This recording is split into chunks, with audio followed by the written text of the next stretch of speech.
Patuloy ang pasakit na dala ng prime water sa mga residente ng San Jose del Monte, Bulacan dahil sa kawalan at kapabayaan nito ng serbisyo ng tubig.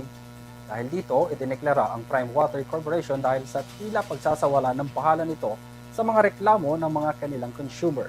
Narito ang palita ni Graciela Corazon.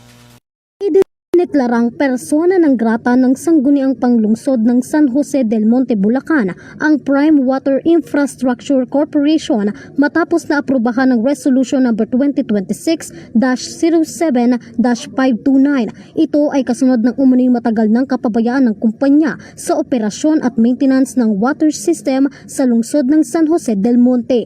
Dahil dito, labis na naapektuhan ang lungsod na nagresulta sa matinding krisis sa supply ng tubig, pagkasira na mamahalagang pasilidad at panganib sa kalusugan, kaligtasan at kapakanan ng mga nasasakupan nito.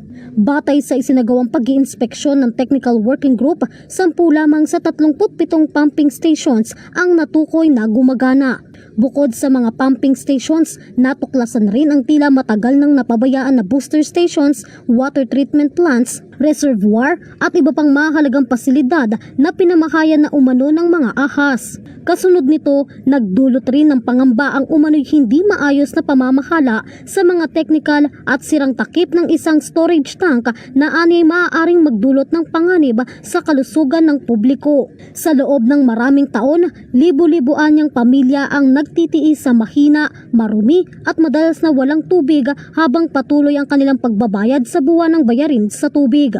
Dahilan upang umabot ang lungsod sa deklarasyon ng State of Water Emergency. Sa ngayon, wala pang tugon ang Prime Water Infrastructure Corporation hinggil sa naturang deklarasyon. Para sa EuroTV News, Graciela Corazon, sumasaludo sa bawat Pilipino.